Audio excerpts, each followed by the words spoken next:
Speak freely.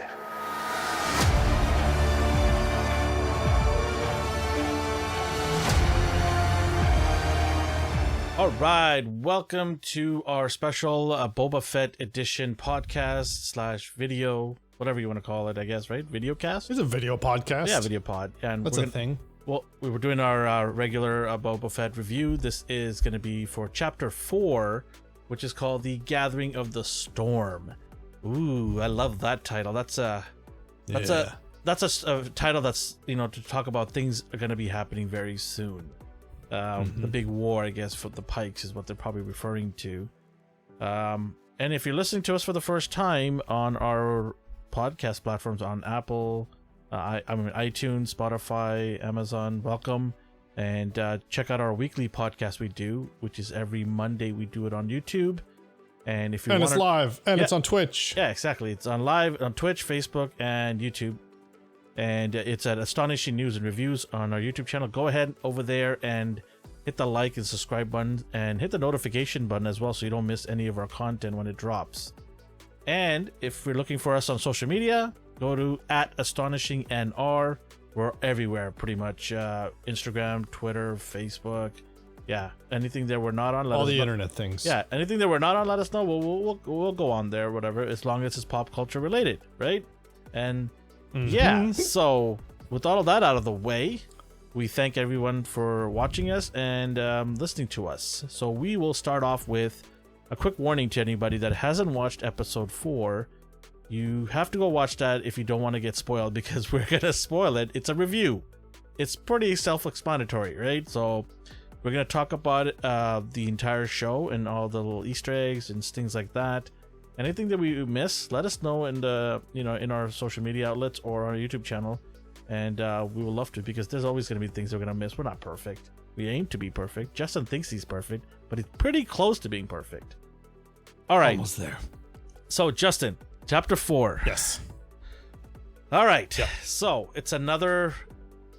You want to call this a filler episode? No. No? This was my favorite episode. Oh, okay. This was... this I'm not going to get got into... me... Okay. This got me excited for the series again. Because you were off the wagon for a bit, right? Dude, after the last episode, I was just like, I don't care anymore. And this felt like this should have been episode 1. Oh my god, I feel the same way, right? Like, this is what we should have got right off the beginning. Yeah. How much more sense would this would make if it was the beginning? Totally. Like, I think, like, so after The Mandalorian was phenomenal. I love that show, both seasons. The pacing, storytelling, the writing, the acting was great. Like, even Bill Burr. Like, I'm not a big Bill Burr fan. Yeah. He was amazing in that. And, like, so they just had a great formula for that. This one kind of has the same, like, this show, Book of Boba Fett, seems to kind of have the same problem that the new Star Wars trilogy has, where it's, the vision is just all over the place. There's not, like, a concise story theme. Like, every episode just kind of feels different, and it just seems all over the place. And this episode did have that problem too. Each episode feels different, not in a good way. Yeah, I know what you mean. Yeah. This one was directed by a different person. So this was actually directed by Bryce Dallas Howard. But they did that with The Mandalorian too. The Mandalorian was directed by several, directors. Sure. Right. So yep. I guess I guess the problem is, like, do they not feed off each other is the problem, right? Yeah. Like, the director who did 3, has laid out already the groundwork for episode 3. The director who's doing 4 now needs to look at that and say, okay, how do I keep that cohesiveness of what's happening prior to this, right? Yeah. Well, they've had 3 directors so far. So they've had, what's the main guy? Rodriguez. Yeah. Right? I think his name is Rodriguez. He was the voice for the mayor. Robert Rodriguez. Yeah. So Robert Rodriguez has done 2 episodes. Bryce Dallas Howard just did the last one, and then I think second episode was done by Steph Green. So they've had 3 directors so far in the first 4 episodes, and yeah, sometimes that's usually not an issue, but this one just feels better overall. We finally get to see Boba Fett being a badass. Yeah. So let's get into the beginning parts here. Let's kind of break it down here. So the beginning we get right off the bat is he's basically on his what is that thing called again? The big elephant thingy. Bantha. That's it. I really got to remember that Bantha. Okay. So he's on the Bantha and he's roaming around the desert again. And he's got a little camp going, a little fire going, and then he sees these big flashes in the background. And this is obviously a continuation of, well, not a continuation of, this is the other story that's happening while he's on this side of the dunes, is the Mando is fighting Finnick, right, and dealing with season one flares that they shot up, season 1 episode 5 or 4, I think. I think it's 5. Season 1 episode 5. And so we get that sneak peek of when he's walking towards her, and everyone at that time was predicting this is Boba. Right. Well, I remember, in The Mandalorian when it was like, oh, you hear the spurs. And at that point, the internet was still just like, man, if they shoehorn Boba Fett into this just because it's some Mandalorian, like, we're going to be pissed. And they didn't for a long time. So, like, kudos to them for... See, here's the thing. There's clearly a huge overarching story involving the 2 series, because... they planted that seed in the beginning of the first season of The Mandalorian, and they had Boba Fett and like all of this thought up and figured out. Why does this series have such a problem with pacing? The pacing, that's what my biggest issue with the Book of Boba Fett is. The pacing is all over the place. Yeah. I think maybe it's because there's a lot of backstory that has to be. But I mean, Mando had some. Did the Mando have backstories? It didn't really have. Did it? Yep, it had backstory. It had very little though. It was just about him being rescued by a bunch of Mandalorians, right? Yeah. But that was pretty much it. It sprinkled that in. Yeah. I mean, it's hard to say because it is in hindsight. So again, once this series is over, as a whole, we can then judge it for the pacing. Because my favorite part of the series are the flashbacks. Because it's the character building, it's the world building. I love all the Tusken stuff. I love seeing what happened after he got out of the Sarlacc pit. Let me ask you this: should have just done, instead of flashbacks, should they have just done a season 1 with the beginning of this whole thing? Like, make the flashbacks an actual episode. Yeah, that's what I was thinking. And honestly, yeah.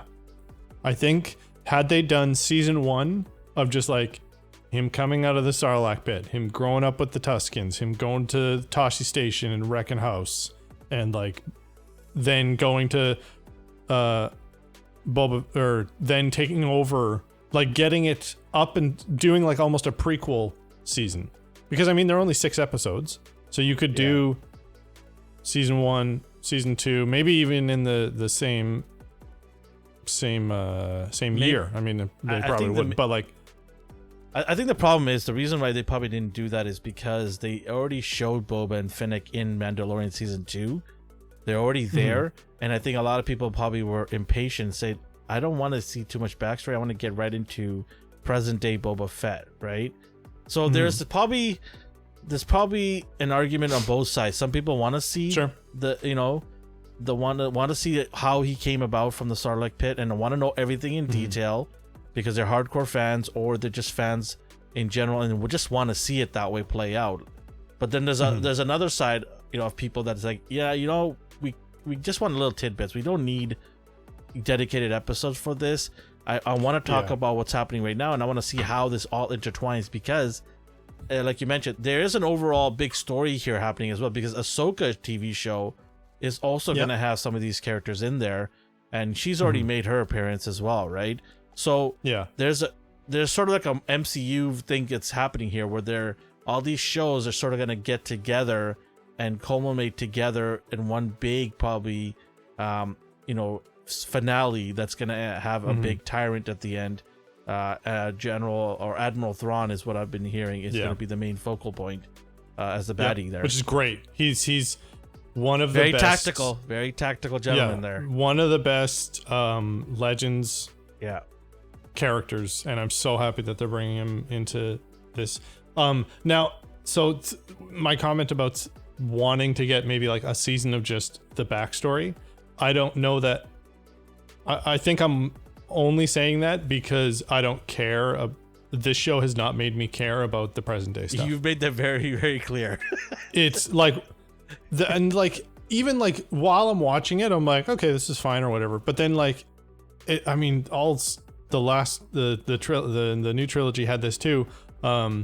It's fine to watch and it's entertaining until after the fact, and you start thinking about it, and you're like, he's got wrist rockets. He's got a jetpack. They were all standing around him with shields. Why didn't he just jetpack out of there? Why did they chase him down with the speeder bikes? He could have just jetpacked after. Why did he jetpack?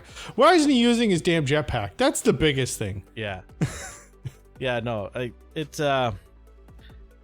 tough because this is a TV show that are trying to do justice for all the Boba Fett fans that have been laughed at for decades, right? Because Boba Fett, everyone's like, that guy was so useless, right? He showed up for a couple of seasons and off he went into the pit. Yeah. So there was a lot of fans that are like, no, he's badass. So they're trying to do badass, but are they doing badass right now? I'm thinking they're doing sad ass, if you ask me right now. Yeah. He's had two badass moments. Yeah. When he went to the Toshi station and just like pulled a roadhouse and just beat up all the dudes there. That was badass. And then in this episode. This has been a redeeming episode, I think, for the series and for Boba Fett. Okay, so he does go and get Finnick. He rescues Finnick, picks her up, and she's badly hurt. Like, she's almost dying, right? She's Anakin's state right now, where she needs repairs and updates or something. Not repairs, but she needs artificial surgery to survive. Right? Flatlining. Yeah. So he takes her to the outskirts of Tatooine, Mos Espa, and he finds a mod shop or mod parlor or whatever you want to call that. Mod parlor, yeah. And then he basically goes in there and says, "Look, I need her to be fixed." And I don't know if you noticed this, but the guy who turned around is Thundercat. That's Thundercat. Yeah, no, Thundercat. I know him. I was like, "Whoa, okay." Yo, he turns around and. Here's the thing. Okay, so he started walking up and like the modders were all out there and I was like, oh, okay, cool. And then I start hearing the music in the background and I was like, that sounds like a Thundercat song. And then goddamn Thundercat shows up and I was like, yo! Yeah, he's a big guy. He's a big pop culture kind of guy. He actually has a song called Dragon Ball. Yeah. So yeah, he's such a rad dude. At my old job, I worked with him a bunch. Did a bunch. Maybe you could reach out to him. Do you have contacts with him? Hell yeah. Reach out to him. Yeah, absolutely. Reach out to him. Say if you want to come on the show. I was so excited. See, and this is another reason why I feel like this should have been episode 1, because this gave more context to the modders, and then if we saw the Power Rangers later, we wouldn't have been like, what the hell are these Galaxy guys? Rangers. Let's get it right. Whatever. Justin. And so there's two things. I think this scene should have been way earlier. Because it makes the that bike is there. That of the bike, Power Rangers. That blue bike with the crazy mirrors, it's there. So she obviously stole it from this guy, right? Yeah. Well, or no, that's where they hang out. But I mean, that's his bike. So how did she get it? That's the one. No, there were a bunch of them outside. So that's just like where they hang out, the mod shop. One. Yeah, maybe she was in there. Maybe that's true. Yeah. Yeah. So that's just the mod shop that they all hang out at. And that kind of gave more context to them, so then it wasn't such a stark contrast when they showed up. So speaking one artistic thing I think that they should have done, and like, so I've obviously looked into it a bunch, and obviously a lot of people on the internet are saying that that mod crew don't fit in Star Wars, which at first I agreed, but definitely just with the like George Lucas Star Wars, they definitely fit because, you know, his older works, he always worked in like a lot of like 50s, you know, biker gang and like 50s era fashion and stuff into a lot of Star Wars stuff. So it does fit that. The only thing that I would say that they don't fit is not in Star Wars, because I think there's a place for those cyberpunk Vespa riding whatever. Again, it's just because they're on Tatooine. Had they not made the Vespas shiny, they could have done them the primary colors, the big bright colors, but had them matte. If they had them big bright matte colors, I would have been fine with it. Let me interject here for a second. So I was looking on the internet as to why this decision was made. Like, what was the reason for this sore thumb? Like, why would they do that? They know it just sticks out. Well, it happened to be a nod to George Lucas because that's what I'm saying. His first movie. Yeah, American Graffiti. So, or second movie. Yeah, so it blew up, right? That movie just before Star Wars. So I'm thinking that, yeah, they could have done Matt. Yeah, you're right. But I think they really wanted to stick out, and it didn't work. Like, honestly, no, it didn't work. Their decision to make them stick out really, I think, made it cheesy. You know what I mean? Yeah. Like, it made it really cheesy. Very cheesy. Yeah. It's like, I can't believe this thing is in this. Like, you look at the place where they're at. They're in a desert. Yeah. Right? Chrome, nice paint job, don't last in a desert. No. Exactly. That's why I was saying if they had made the paint matte, then it would have been like, okay, that makes sense. They still having them those bright colors, it's a statement. They want to do that, and that's their character development or whatever. And that makes sense. Just realistically, being in a two-sun desert planet, having chrome shiny paint, that is a lot of Under Armour. I mean, not Under Armour. Yeah. What's it called? That's a lot of clear coat. Yeah, clear coating. Turtle wax. That's it. Turtle wax. Yeah, exactly. Yeah, if they had made the paint matte, it would have been like, okay, that would have been, you know, like a artistic direction that they had been like, we need to make these make sense in this universe. And that is just that extra step that I think they missed out on. Yeah. I get the American Graffiti reference and the nods to George Lucas and that aesthetic that he loved to put into a lot of the movies and stuff. And I understand that. Again, it's just like a creative direction that was just like, they forgot something. Do we need to keep doing? Do we need to keep doing these nods to the older movies? Like, can we not get past this now? No, I hate it. you every time it happens, yeah. Every time something like that, this is the. Like, that's what I'm saying. Like, do we need to keep doing this? Like, I'm getting tired of it a little bit. Yeah, it's like it's not that long ago, and it's not like this is the first like thing that we're bringing this series back. Like, when you do it the first time, it's like, okay, that's paying your respect. I don't mind. It's like, this is the second TV show. Yeah. There's been a new series. Like, I don't mind little Easter eggs, little nuggets, but I don't need to. Sure. I have a fundamental part of the story, the nod. Like, if we're talking about these bikes, right? These Vespas. Yeah. Like, they should not be a fundamental part of the story that changes it or how people perceive of that episode. Because everybody just talked about the Vespa. Nobody even talked about the storyline. No. That's when you have a problem, when the entire episode has been rolled out and everyone's just talking about shiny floating bikes, right? Or Vespas. So that's problematic because they should have seen that coming. They have obviously these test audience that they do before the show is released. I'm sure somebody in that test audience probably said, "Hi guys, I don't even remember the episode because I was so focused on these hideous shiny chrome looking bikes that have that just stick out like a sore thumb." It's so bad that we're talking about it an episode later. Still. Anyways, I don't want to talk about it anymore. So the mod shop, I think that should have happened a lot earlier because it made them make more sense. And she actually does show her because they didn't want to cover up the waist area, but I remember in The Mandalorian she did show Mando. She did. The mechanical because he was like, "How did you survive?" Right? Yeah, she's just like, I remember killing your ass, right? So she's like, well, she's like, "Oh, I've had some work done. I'm T-1000 now, right? So watch out, bitch. I'm coming for you if you get off me on the wrong foot here."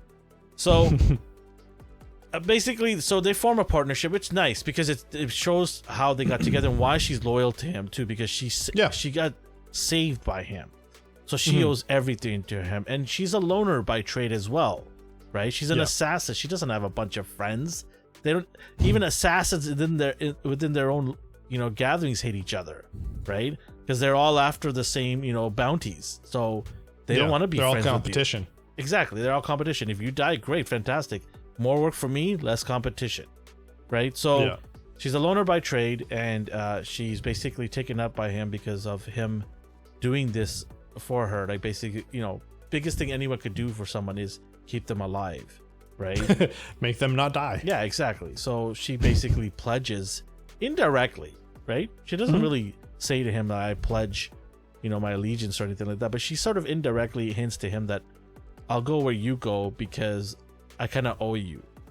Right? Yeah. Well, he kind of also insinuates that too, because he's like, all right, what do you want in return? Well, I gotta go get my ship back. You wanna help me out? She's like, yeah. All right, we're good. We're square after that. And he's like, okay, that's fine. Okay, so then So after this, they're planning on to getting the slave ship, right? Because he needs that slave ship. Slave one.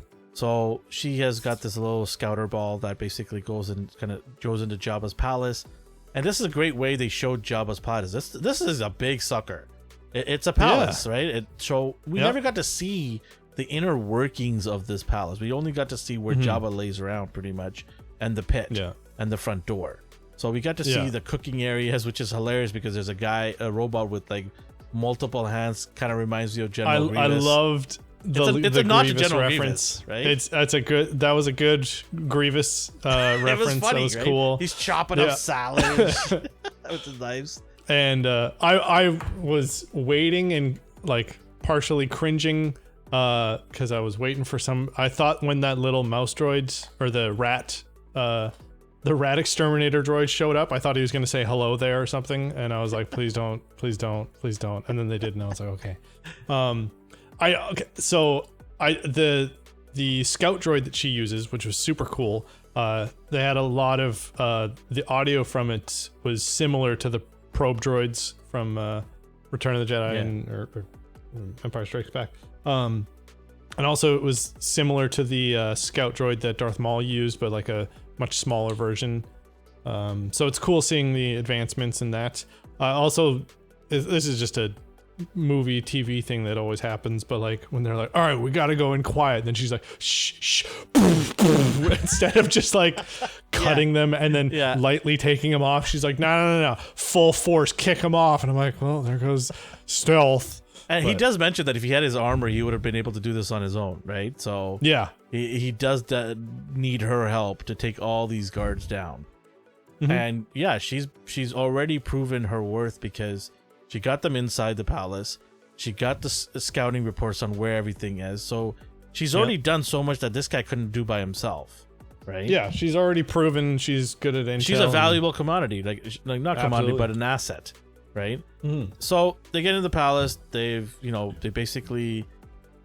going around knocking out people, taking out robots.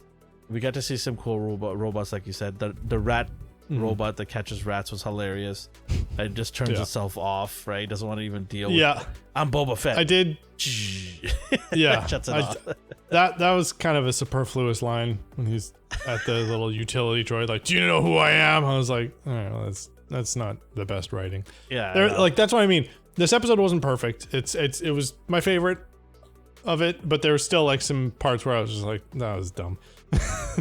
So they get in the ship. They get in the ship, and he's pretty much destroying half the walls to get out of it. They get out of the ship, and he's like, we get to see Fennec be a badass and it like prove the master assassin. Really good, she's like, marks like a really good marksman, right? So she takes aim at that device, whatever, to open the door.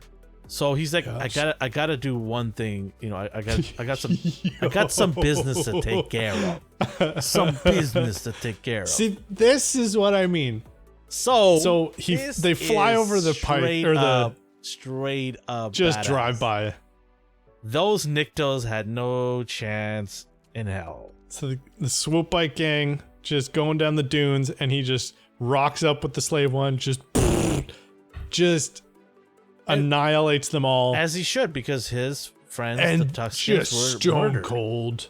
Yeah, and just no remorse. No, that's it. well, you saw some pain. There were some good face shots where he was just like, you could feel like. Well, I think maybe that's more of anger and disgust of what happened. Yeah, that's what I mean. Yeah, absolutely. Yeah, there was no remorse at all. He's He's not like, oh, I should have done that. I shouldn't have done that. No. It was like some pain, as in just like, this is for them. It's almost like I should circle back and just do another round of shots. Yeah, just but that's what I mean. Sure. Like, this is the episode we get to see him be he's been pretty soft this whole thing. And she says that you've been soft. You're getting soft there. Yeah, and he's like, no, I don't want to do that. I don't want to show up with guns. And like in the last episode when they go to the mayor's office and she flashes her gun and he's like, oh, was that really called for? It's just like, come on, dude, calm your tits. Like, she showed a gun to get into a room. Like, yeah, you're Boba Fett. You shouldn't be afraid of showing somebody a gun. Do you think that they made an error by making him soft in the first couple of episodes? Because what they're probably going to do is try to make him look hardcore near the end. But is that too late? Well, that's what I mean by the feel of the episodes. He feels like a completely different person in this one. Over the episode 2 and episode 4, those feel like the same Boba Fett. Episode 3, out of nowhere, he's just like, oh, I don't know. Oh, how do I do this? Oh, how come they don't like me? And then like episode 2, he's just like, all right, those are the guys. Okay, I'll go deal with it. And then he just goes and rocks their shit. And then episode 4, he's just like, all right, cool. I got my ship. We snuck in there, shot a bunch of dudes, beat up some dudes. I got something to take care of. Let me go kill all the guys who killed all my friends. Cool. Next. Well, he went into Jabba's palace, stole his ship back, killed a bunch of bikers in one episode. That is more badass than we've gotten to see in the last 3 episodes combined. Yeah. Right? So. Yeah. And he's not like apart from when he was running around trying to catch the rat catching droids. I think that bit went on for a bit long. Yeah. I didn't really need to see because I was just like, I was like, all right, come on. Like it almost was slapstick. It was shoehorn comedy moment. That's what it was. Yeah. And it was not necessary. Yeah. I could care less about that. And it made him again. That was the only part of the episode that made him kind of look like a bumbling idiot. Yeah. He has borderline been Mr. Magoo a couple times where he's just like, let's go to the bar, meet the guys. Oh no, there's bad guys around us. How do I get out? I'm going to shoot a rocket. But oh no, I fell over. And this episode definitely made him more methodical, more of a badass, and not a pushover. Which I guess you could argue is character development because he's starting from square one again. Yeah, I mean, they're trying to show the good side of Boba, I guess, right? But I don't need to see too much of that. Nobody cares. Nobody's tuning in to see the joking, bumbling Boba Fett. Yeah, we don't want to know that Boba Fett's actually a good guy, and he's super nice. I can't wait for Boba to crack some jokes. Nobody's watching that. Nobody cares for that, right? We want to see the Boba Fett Mafia movie, and that's what this episode has started to feel like. So, before he gets to the Mafia side of things, he still has one more other business to take care of. A very famous business to take care of. He takes his ship, and he goes, I need to find my Beskar armor. So that's the first time we hear him saying Beskar armor in this episode. That confirms, there's a lot of Legends confusion that it was Beskar, but that was cool for them. Now because they get to the Sarlacc pit, they go to the sand barge, and then she's like, it'll be disintegrated. And he's like, no, Beskar. Yeah, not Beskar armor. That stuff is dope. It's the best metal in the galaxy. So he tilts over the slave ship and like basically going right into it, right? And he's like, it's so dark in here, and they're like, maybe just flip the switch, right? Turn on the lights. How do you not know how to turn on the lights on your ship? There's just like little bits that are just like, that was poorly written. Because like, I can't see a thing. It's like, this is your ship. You know it has headlights. Exactly. Just take that line out, and instead of just being like, flick. Click, okay, click, there we that's go. It, flick, turn the lights on. That's what I mean. It's just like there's a couple parts here and there where it's just like, that was uncalled for. That is poor writing. Yeah. That is bad planning. This is his ship. This is his, like, canonically, this is his ship that was passed down from his father. This kid, he is grown up in the ship. He knows where the headlight button is. Can I ask one thing? Why is he looking for the armor in the pit when he crawled out of the pit with the armor on? He was aware what he was doing, was he not? Probably not. He got the shit kicked out of him by a Jawa, so there's probably some brain damage there. No, but he also was super Jawa. Yeah. He came out, then he got shit kicked. Yeah, he came out dehydrated because he's been in there apparently because he said I was in there for years. So he's been in there a long ass time, dehydrated, covered in acid, and malnourished. Crawls out, it's like within an inch of his life, then gets his head bashed in by a Jawa's ion cannon. So that line that whole sequence I didn't mind because it's like dude's got some brain damage and dehydration and was not in his best mind. So when he woke up, since not you put it with that the way, armor, I'll give a pass. But I still find it weird that you know what you're doing. There is an argument on either side. You punched your way through a sand. You should know what you're doing at that point. You're consciously aware, right? But okay, maybe chalk it up to survival and everything else was off, right? It was the survival skills. Or maybe he was just going there to double check. Yeah, maybe it fell through or something. Okay, so anyways, he doesn't find it there. He's pissed off. But then all of a sudden the Sarlacc pit activates. Right? opens up. Well, yeah, because she's like it's dehydrated. Like Cookie Monster, right? And, like Audrey 2 from Little Shop of Horrors. And feed me, Seymour. And they drop the seismic bomb. Oh, right? The seismic charge. Charge, sorry. Seismic charge. And what did she say? She said something like, she says another stupid throwaway line that, again, I was like, cliche fire line. In the hole. Yeah, fire in the hole. There it is. Yeah. Right.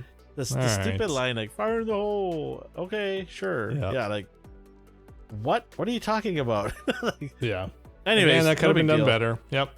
Anyway, so boom, it blows up, right? And makes that beautiful sound. Yeah. Boom. Whatever it is. Yeah, and then they basically like, oh, I guess it's not here, and then you see tentacles all over the sand and everything. Mm-hmm. And then she's like, well, you need to get to a Bacta tank, right? Bacta tank. You need to get one of Bacta tank, right? And that's when we find out why he does this, because it's to basically repair his body that's been so badly damaged. From the stomach acid of Here's the other thing. Like, he decided to go crawl in there again to check. If I ever was in a situation like that, I would never, I don't care how important something fell in there, I would go back into that hole again. But, well, it's dead.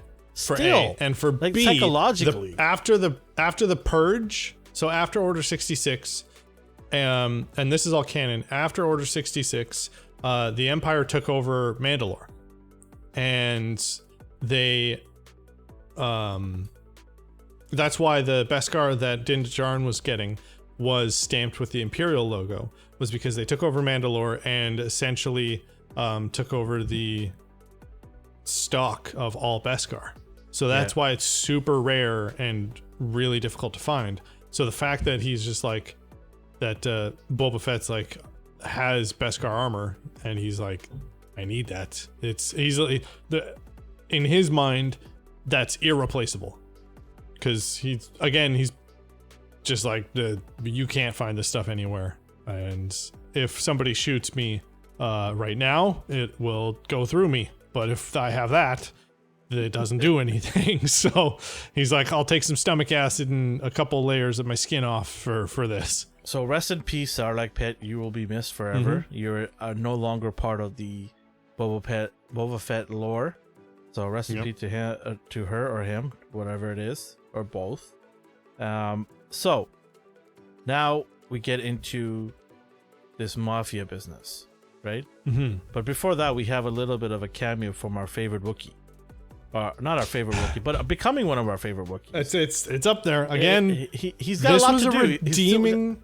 Redeeming. There you go. Yeah, that's a good word. Yeah. This was a redeeming episode for a lot of things, and so Wookiee goes to the bar. What? Yeah. A Wookiee goes to the bar. It sounds like a joke that I'm about to start, right? A priest. So Wookiee walks into a bar. Yeah, Wookiee walks into a bar, and he's just having some, Coors beer, and he's just juggling it down all over his beard. it's like a biker gang. It's so right? good. Just having his drink, and then he sees a bunch of Trandoshians, right? Yep. And they're just having a good time, and they're making some money, right? They got some girls in there hanging out with them, and this guy is just getting pissed. Well, Trandoshans and Wookiees Have hate a each other because have a history. They do, because Trandoshans enslave Wookiees. So you see his charged, what do you call it? his knuckle dusters. Yeah, his spiky, his spiky. What's it called? The brass knuckles, right? Brass knuckles. Yeah. Well, those are surgically implanted. Those are actually his knuckles that he then later had taser-fied. So like he's got like metal knuckles, metal spiked knuckles. There's a lot of mods, a lot of mods in this show, right? There is. We haven't seen tattoos though. We need to see tattoos. Right? Yeah.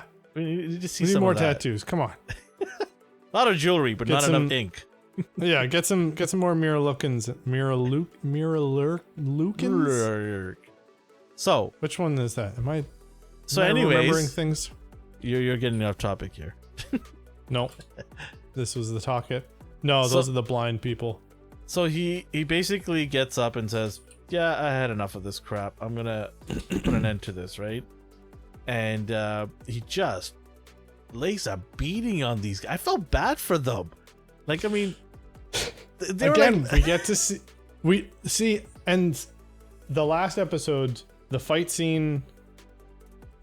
There were a couple cool shots. There were some good hits. There was some okay choreography, but like all in all, it was just like he got overpowered by a bunch of spy kids and forgot his guns and didn't really have a plan. This scene, it was just like, all right, cool. Chrysanthemum's a badass, and you just see him just wreck everything around him, throw some fists. And then you see what's her name, the owner, the maitre d' of the bar or whatever. Yeah. She comes up, and it was cool for her because you get to see how much influence and how much of like a how what's the term when how controlling she is and how she can manipulated. How manipulative she is, and what she normally goes for is just like being able to manipulate people like that. And she's pretty good, man. Like, she's pretty good. Yeah, I'll tell you that. It makes me wonder if she's got other things happening. Exactly. So it's kind of set the scene for her. So it was like, okay, she's a manipulator. She's not just like the owner of a bar. She obviously has some other skills that she implements very regularly. Like the fact that she went up to a pissed off drunk Wookiee who's about to tear the arms off a Trandoshan. Full of confidence, and just goes, I can handle this. Like, she's a badass. She's got experience from other situations. Yeah. So yeah, she's trying to convince him, like she's willing to wipe his whole tab, right? Yeah. Just to let the guy go. Just drop the guy, and we'll wipe the whole tab off, and everything will be forgiven. Nope. Yeah. Nope. Wookiees can't do it. Wookiee just goes. Wookiee takes the arm off. Yeah. You think he's gonna be like, okay, all right, and then he just like rips the arm off and then pays his tab. Yeah, he's like, no, I'll pay my tab, but I'm gonna rip this guy's arm off. Yeah, I'm not a monster. Yeah. I'm gonna rip this guy's arm off, though. And there's a lot of, like, Star Wars, there's a lot of hands being cut off, is it not? Yep. You know, we saw with the Cantina characters that we did, they got his arm ripped off that was never even on the show, right? His hand was ripped off or something like that. And then we had, who else we had? Anakin deleted. Anakin got his limbs cut. Yeah, Anakin, Luke, Mace Windu. Yeah, a lot of arms being ripped off. There was a deleted scene for The Force Awakens where the slaver, Chewie, rips his arm off and beats him with it. And I think it's a shame that they had. Had that as. I think Han Solo at one point mentioned it to something in the movies. I can't remember. Like something about when they're playing chess that's game, it. Yeah. Whatever. He's like, well, why should I be afraid of a Wookiee? Or no, why you should be. Why should you be more afraid of a mad Wookiee than a mad droid? Because droids don't generally rip people's arms off when they lose games. That's awesome. Oh, okay. So anyway, so basically, and Boba shows up. I'm wondering, did he show up because he knew he was in there, or did he show up to go talk to the owner of the bar? Yeah, I think that was just he just knew that he was there. A happy accident. No, I think it felt like a happy accident because I was curious why he did show up there. Well, I thought he showed up there because to get reinforcements for the big meeting. Yeah, I thought he was just gonna go in there to meet up with some people or whatever, and then Black Chrysanthemum showed up, and he's like, all right, he'll do. I don't need to have many. I just need this one guy right here. That's it. Yeah. And yeah, he's like, do you want a job? Like, is he already offering everybody a job? And here's my other question: did he not already hire a bunch of people to do this? Yeah, but where are those guys? Where are those Galaxy Rangers? They're not even there anymore. Like he hired like 6 of them. Are they not enough? Yeah, well, so this is again why I feel like this episode should have been earlier, because then it shows. Because like when he hired those kids, and he's like, "What the hell are you doing? Why are you hiring them?" And then later in that episode, like last episode, they failed to show their usefulness because they let a giant pissed off Wookiee in there and didn't raise any alarms, even though they're all piped full of the internet and cyberpunk. But I mean, hey, in fairness though, that palace could have many different entrances that we don't even know about, secret entrances. But I'm saying, so like so in this episode shows him, okay, he hired them not necessarily at a charity, but he's just like, okay, you guys owe me because you're good people, you saved her and she's one of my most valuable assets. So okay, there's more of you. Cool, you guys are all right. I see you're in a bit of sticky trouble. Come join me. Come join the family. So again, makes more sense of that episode. But yeah, they proved that they were pretty much useless for being guards. I think some of the elements of this episode should have been at the beginning, but obviously the Black Chrysanthemum, him having the conflict in the beginning should be first instead of this. So certain elements, especially the relationship and history of Finnick and him, definitely should have been at the very beginning of this series. I'm excited for what the internet tends to do for things like this is once the entire season's out, somebody will do a re-edit and kind of chronologically play something, because that's insane. I think that would be better to watch. Yeah. If we had half the season of the flashbacks and then the second half. See, okay, I don't think they should have done 2 seasons because I don't think that there's enough content for 2 seasons. I think they should have done first 4 episodes, all flashback, or like the previously on whatever. Yeah. And showing him getting out of the Sarlacc pit, going through the Tuskens, meeting the saving Fennec, getting like first half of the season was getting up to the Mandalorian.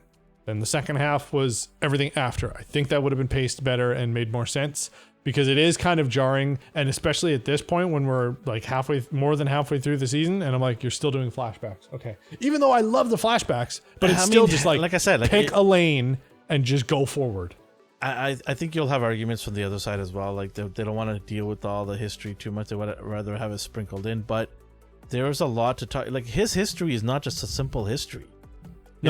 His history has been argued and theorized for decades. Is he alive? Is he not alive? What happened to him? Yeah, it's an important part. I think. Yeah, like when you say that it should have been dedicated episodes, I want to agree with you on that because, like I said, like his history is an important part. And it's not just simple flashbacks, and I think honestly they missed the mark on this. They really should have done the beginning, of everything and sort of made this everything in chronological order. It just would have flowed better. It would have been more to look forward to, and it would make sense more to me, and I guess to you as well. I mean, if you guys who are listening to us disagree, let us know as well, right? We would love to hear you guys' comment on that. At Astonishing and on our social media outlets, or even on our YouTube channel here. Leave a comment. All right, so they get the final scene is when they get everybody into the big dinner, the mafia dinner, right? Which we've been seeing in the trailer. and been waiting Since for it. day one, yeah. And they finally sit down. You have the Trandoshians, the Aqualish, and the Clatunians, right? Clatunians. Yeah.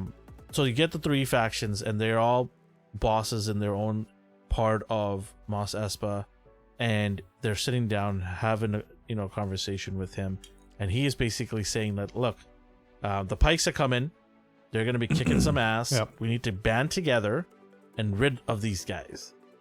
And then the argument from the one dude, Clatunian,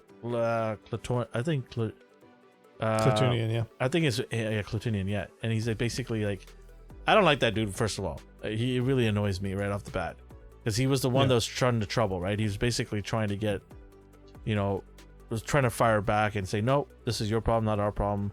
And Boba's like, hey, listen, we're all going to stand to get benefit from, if we band together, we're going to benefit together, right? Because once the Pike's gone, the economy will flourish, and I want to make sure that everybody gets their fair share.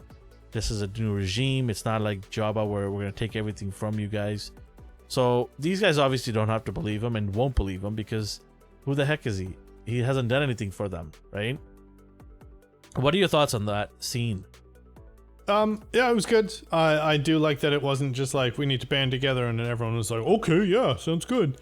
I do like there was some pushback. Yeah, resentment. Yeah, and like his point being, and it is realistic as far as just like how mafia movies go. They're just like, well, what's in it for me? So it wasn't so much like, no, I won't do it. He was just like, well, it sounds the Aqualition's argument was essentially just like, this sounds like a you problem. Yeah. And yo, that guy straight up annoyed me. I wasn't getting annoyed. I was getting frustrated just listening to that guy. Sure. But I mean, Boba's sentiment back was just like, if the reason why he's pulling them all together, he's like, because if we don't deal with this now, it's going to become an everyone problem. So, but his argument was just like, why should I give you guys to spill their blood over a you problem? Like, he makes a point. He makes a point.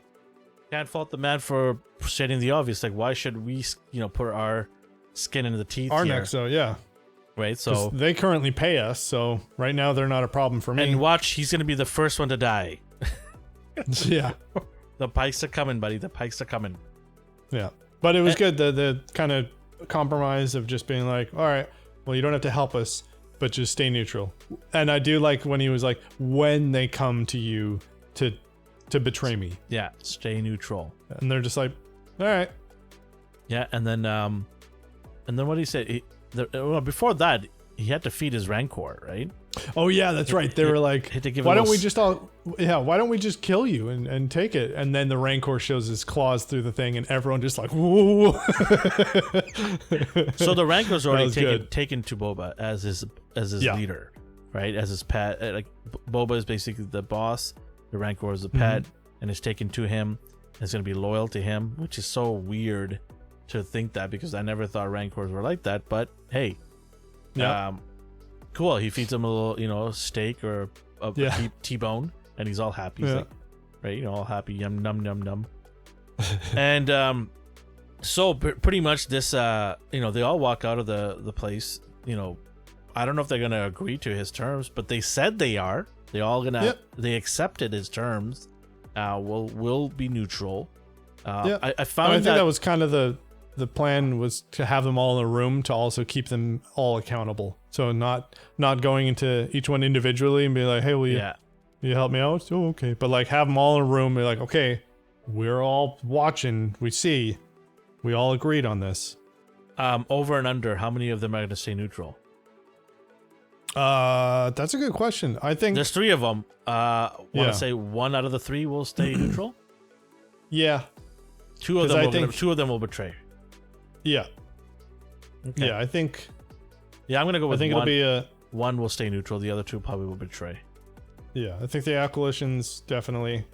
I think the Trandoshian, just because Black Stanchion has a chance to go beat up some of them. Yeah. Well, let's finish the episode bit, because then it'll be speculation time. Yeah. Go ahead. So then, they're up on the top of the castle, and then they're just like, "Do you trust him?" And he's like, "I expect them to look out for their own interests. And she's like, "Do you have any money?" And he's like, "I got money." She's like, "All right." He's like, "But we needed muscle." And she's like, "Yeah, money buys that." And then you hear the Mandalorian theme because she's like, "Oh, I know some people, or I know where to get some." And then you hear Mando's theme in the background.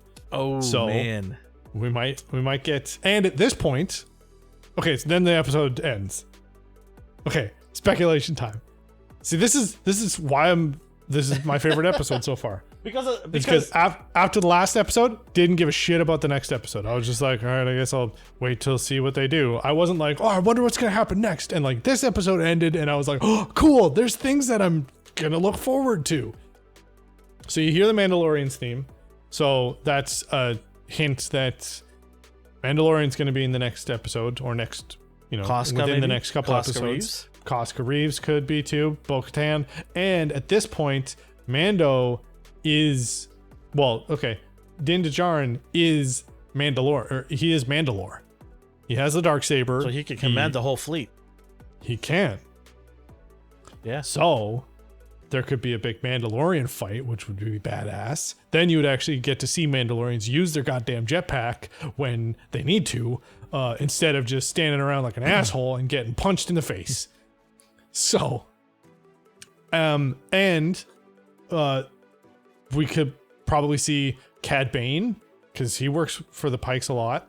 You know what I'd like to see? That big badass dude from the Mandalorian show, the Armor Mando. Oh yeah. Oh, Dave Filoni. Oh yeah, Dave or Filoni. No. Yeah, was it Dave Filoni? No, it was the other gentleman. Not Dave Filoni. The stocky guy, the chef. The chef. No, the chef. Jon Favreau. Yeah, I would love to see Jon Favreau reprise that role. The Heavy Mando. That's what his name was. Heavy Mando. Oh yeah. My god, that guy had a Gatling gun, or whatever. Yeah. Just knocking down people. Yeah. So speculation. You were saying Mando arrives with some people. I'm gonna be saying that Black Crustacean, whatever his name is. Chrysanthemum. Why do I get his name wrong all the time? Black Crustacean. It just I want to keep saying like Kardashians or something.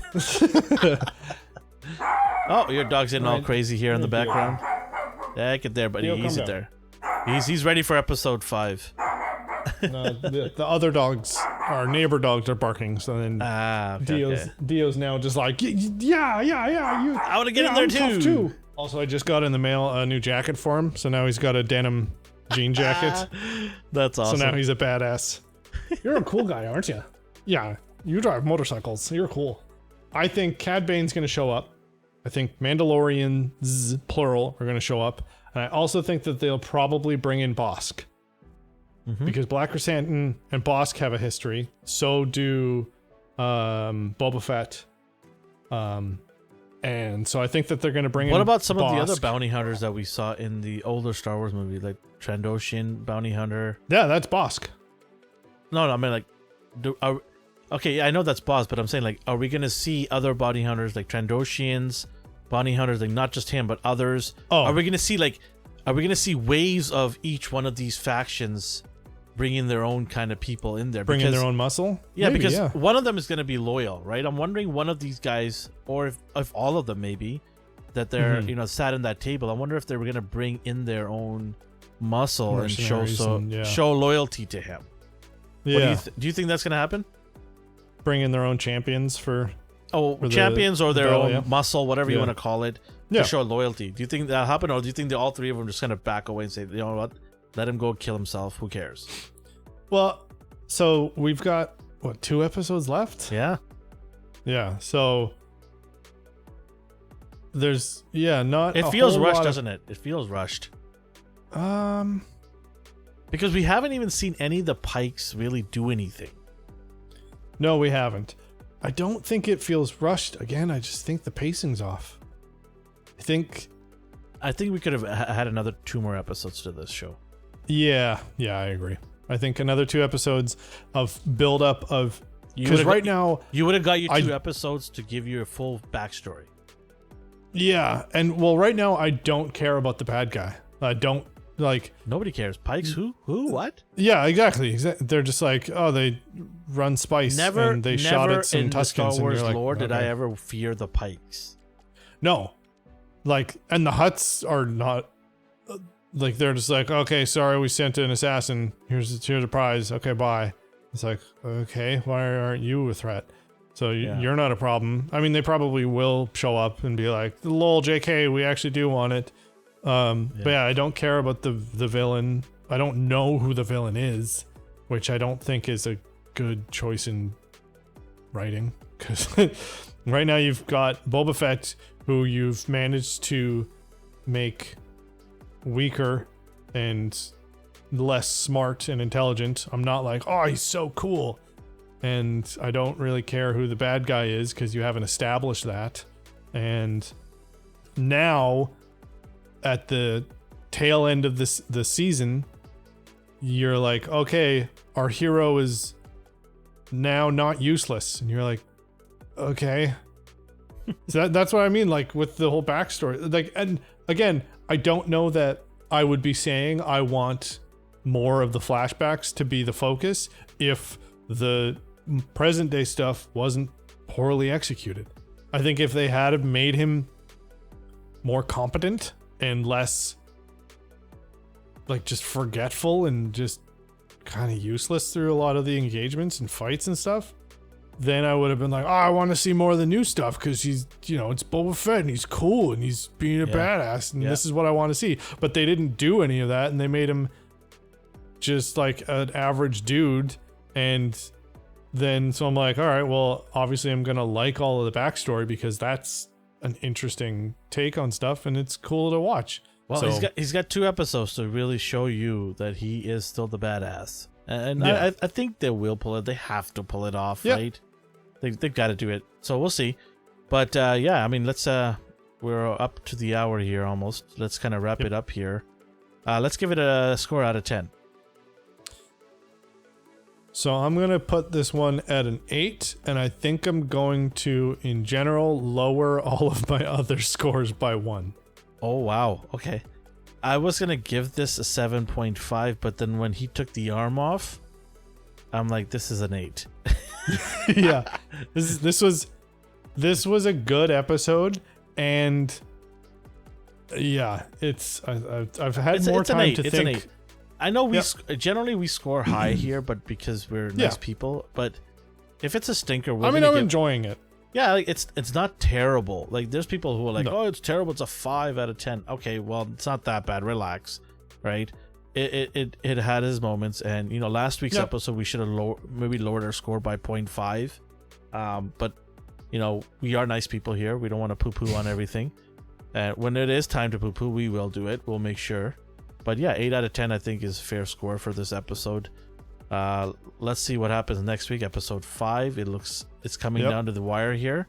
We're expecting some action. If I don't see action, or at least a gathering of people getting together to like an assemble of team, like the Avengers coming together, I'm gonna be a little bit disappointed next week. So yeah, we'll see. I think now we are completely done with the. I think actually, okay, so the flashbacks, I think we are 100% done with those. Yeah, I think so. Mainly because the whole delivery method, they established, oh, you're done healing, which means you don't have to go into the back to tank, which is where you have the flashbacks. But I think that was kind of them being we're done with the flashbacks. Yeah, he's got his ship. That's their nod to saying, yep, no more of this. We're done. We're straight forward now. Yeah, which is fine. So yeah, cool. So it'll be the next 2 episodes of no flashbacks, possibly, hopefully. Flashbacks. Yeah, but all right, okay, all right, cool. Yeah. So anybody who's listening, thank you for listening to us. We appreciate it. If you want to watch us on YouTube, go ahead and go to our YouTube channel, and like and subscribe. Show some support. We're trying to get to 1,000 subscribers. Let's push us out there. Tell your friends, family, everybody. You know, mom, uncle, dad, you know, your grandpa, whatever, anybody and everybody, friends at work, go subscribe to our channel, support us, and we'll be bringing you awesome content all the time. And Right, we also Justin? give away prizes every month. So if Yes, you comment we do. and if you want to know subscribe, about the prizes, go watch our videos because we talk about the prizes in our review channel. So go ahead and check that out on Astonishing News and Reviews. Why and what we're giving away every month. All right. So yeah, wherever you are in the world or the universe or a galaxy far, far away, have yourself a good morning, a good day, and a good night. And we are bye, out. Internet.